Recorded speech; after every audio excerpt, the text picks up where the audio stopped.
Miles Logan, looking tired but handsome in his combat uniform.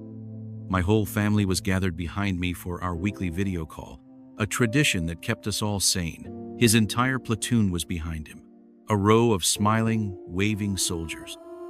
It was supposed to be a moment of connection, a bridge across 1,000 miles of desert, but as he started talking, he made a fatal mistake. He got my name confused with my sister's. And in that one heart-stopping second, a private slip-up became a public execution, broadcast live to his entire chain of command. If you have ever loved someone in uniform, if you have ever endured the long nights, the missed holidays, and the constant fear, only to be betrayed in the cruelest way imaginable, then you have found your squadron. Welcome to Hearts in Uniform. This is the community where we honor loyalty and expose traitors. Show your support for every military family by hitting that like button and subscribe so you never miss a story of justice in the ranks. Now, let me tell you how my fiancé's live-streamed humiliation was only the beginning of my revenge. Miles was my hero. It's a cliché, I know, but it was true. He was strong, dedicated, and wore his uniform with a pride that made my heart ache. We'd been together since high school. I wrote him letters through basic training. I was the one who held him when he got his deployment orders. Our life was a countdown, always waiting for the next leave, the next call, the next time I could feel his arms around me. My sister Jenna was my opposite. Where I was the quiet, steady one, she was a firework, dazzling, loud, and often leaving a trail of beautiful chaos in her wake. She was supposed to be my biggest supporter.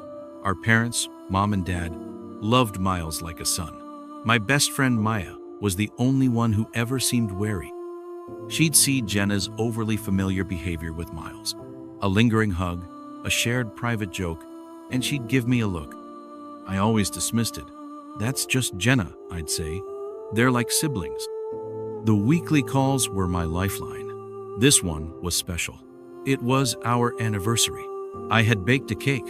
My family, including my Aunt Susan and Uncle Mike, were all there to wave and show their support.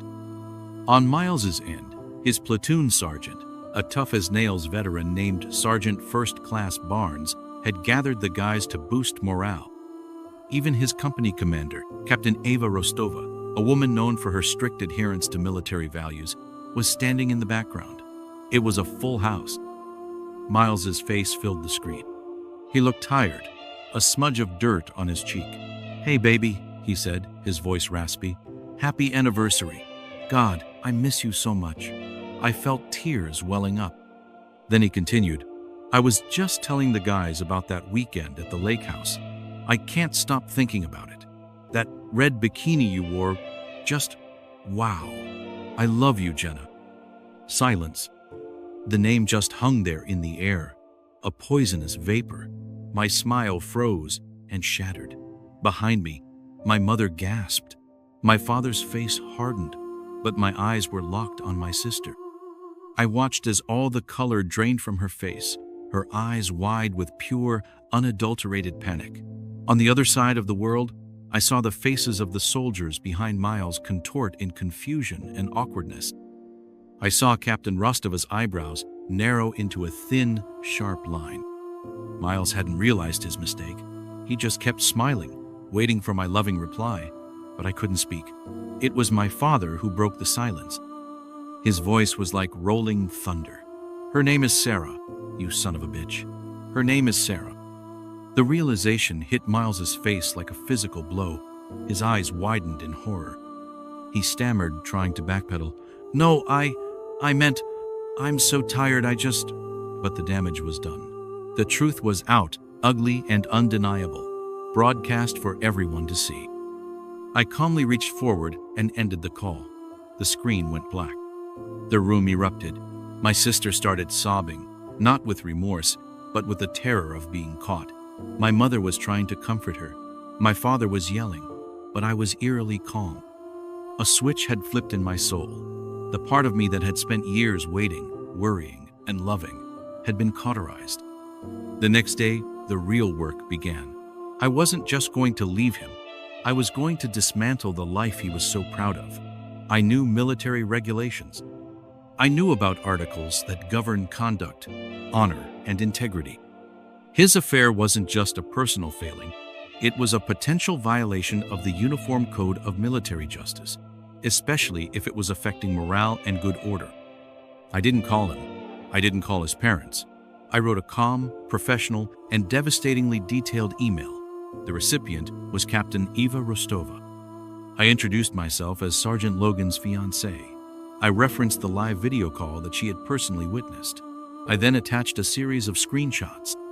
Texts from a secret number I had found on our shared phone plan, texts between Miles and Jenna, filled with plans and contempt for my naivete. I included photos Jenna had posted, and then quickly deleted, where you could see Miles's favorite hoodie in the background of her apartment. I built an airtight case. My final line was simple. I believe that a soldier's integrity abroad is only as strong as his integrity at home. I trust you will handle this matter as you see fit. The fallout was nuclear. I later heard from Maya, whose cousin was in the same company.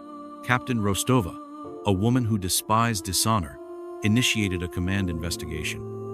Sergeant Logan was formally reprimanded. He was stripped of his team leader position. The good order and discipline of the platoon had been compromised, and he was made an example of. His reputation, the one thing a soldier guards with his life, was in tatters. He came home from deployment not as a hero, but as a pariah. As for Jenna, I packed every single thing she had ever given me into a dozen boxes and left them on her doorstep. Inside the top box was a single photo of me and Miles from our high school graduation, torn neatly in half. Our parents, devastated by her betrayal, told her she wasn't welcome in their home until she understood the gravity of what she had done. She lost not just her sister, but her family. I moved to a new city. I started over. I learned that my own strength wasn't tied to a man in a uniform, but to the honor within my own heart. Loving someone in the service requires a special kind of strength. What's the biggest sacrifice you've ever made for a relationship? Share your story in the comments. And if you believe that honor and loyalty are non-negotiable, hit like and subscribe to Hearts in Uniform. We salute you.